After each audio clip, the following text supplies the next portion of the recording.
Eu dizia, gente, que vigora entre nós um princípio denominado dami factum dabo tibi ius, cuja dicção, a expressão está lá na nossa apostila. É uma expressão latina que significa o seguinte: dá-me o fato que eu te dou o direito. Ou seja, a jurisdição civil brasileira é exercida da seguinte forma: o autor não pode exigir que o juiz lhe conceda o direito pelo motivo jurídico que ele propõe. O que o autor pode querer é que o juiz reconheça o direito dele, nascido dos fatos que ele propõe. Mas para chegar dos fatos ao direito, o autor expõe na inicial aquilo que ele considera o motivo jurídico, a razão jurídica para ter aquilo. Mas o juiz não é obrigado a lidar exatamente por esta razão. Vou dar um exemplo. Eu digo para o juiz que quero ser indenizado porque o réu praticou uma conduta que o Código Civil diz que não é adequada. Se eu conseguir provar que tudo aquilo que eu falei é verdade, e se o juiz entender que o fato do réu ter praticado aquela conduta é realmente motivo jurídico para condenar o réu, o juiz vai condenar o réu, mas pode ser que o juiz entenda que a violação não foi ao Código Civil, e sim ao Código de Defesa do Consumidor. Eu, autor, não perdi o processo, porque o meu pedido foi concedido. Embora o motivo usado na sentença para dar aquilo que o autor queria foi outro motivo que não aquele que o autor pretendia.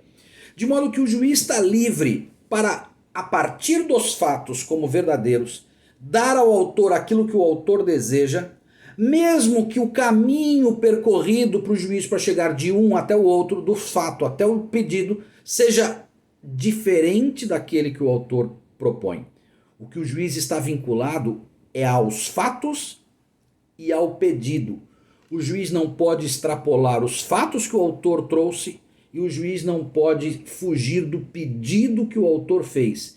Mas para chegar dos fatos até o pedido, o juiz pode caminhar juridicamente por outro caminho que não aquele proposto pelo autor.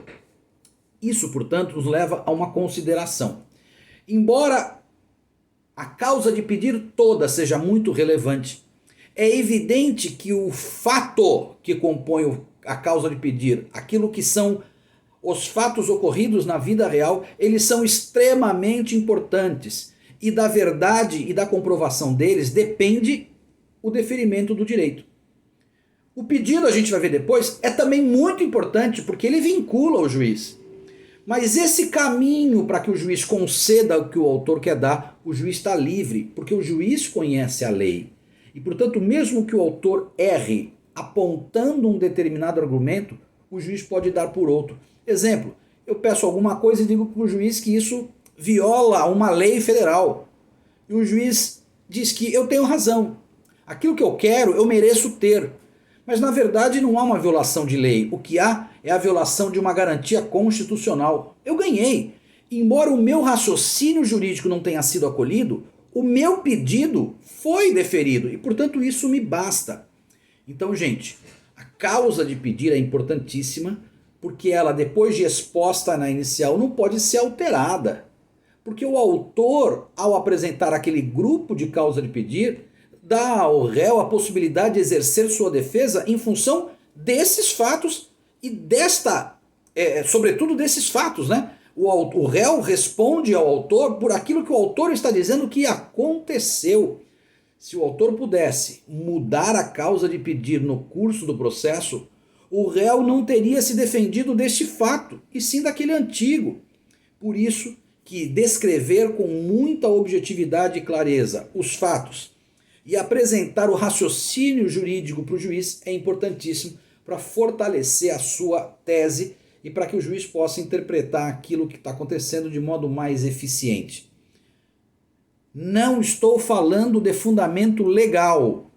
Não é requisito da inicial citar artigo de lei. É evidente que ao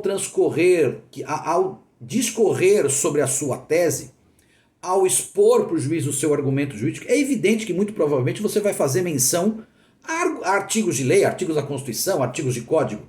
Mas não é requisito da inicial citar artigo, porque o juiz tem que saber quais são os artigos. Se eu entrar com uma petição dizendo fui atingido por um ato do réu, o réu me atropelou e eu fiquei internado e gastei 100 mil reais, e se tudo for provado e eu pedir a indenização sem ter citado nenhum artigo do Código Civil, a gente não deve fazer isso. Mas se eu fizer, o juiz vai julgar procedente a ação se for verdade tudo que eu falei, mesmo que não tenha havido a citação de um artigo. O fundamento jurídico é fundamental, mas o fundamento legal não é fundamental. Eu tenho que dizer que, a partir da minha lesão, há no sistema normativo brasileiro, no sistema legal brasileiro, a previsão de que quem sofre um dano fica com direito a reparar-se frente àquele que o lesou. Esse raciocínio, que demanda a comprovação de fatos dolosos ou culposos, de conduta dolosa ou culposa, de nexo de causalidade, de qual é o tipo de dano, comprovação do dano. Esse raciocínio jurídico tem que estar, mas não necessariamente a citação do artigo da lei. O quarto requisito da inicial é um que a gente vai destacar porque será objeto de um capítulo inteiro nosso. É o chamado pedido. O pedido é o objeto da ação, é aquilo que eu busco, é aquilo que eu quero ter. Eu quero condenar o réu, eu quero declarar a existência de um direito, eu quero reconhecer que uma certa pretensão minha é possível. Aquilo que eu desejo, portanto, a partir dos fatos e do meu argumento jurídico é o pedido. O pedido, gente, vincula o magistrado. Quer dizer que, exposto na inicial um pedido, o juiz pode dar o pedido, negar o pedido ou dar parte do pedido, mas o juiz não pode dar outra coisa. O juiz não pode dar coisa diferente. O juiz tem que dar ou não dar, ou dar menos exatamente aquilo que se pede. Esse elemento chamado pedido, ele vai nos levar, quando violado, a uma espécie de nulidade de sentença, porque será ultra petita, porque o juiz vai dar mais do que o que devia dar. Ela vai ser nula porque será extra petita, o juiz vai dar coisa diferente que nem interessa para o autor, ou o juiz vai proferir uma decisão citra petita, ou seja, o juiz vai deixar de analisar parte do pedido. Parte do pedido não vai ser solucionado e, portanto, as partes vão continuar litigando sobre parte. Isto tudo não é o que se deseja. Isso vai ser objeto de um capítulo inteiro nosso, tá bom? Até!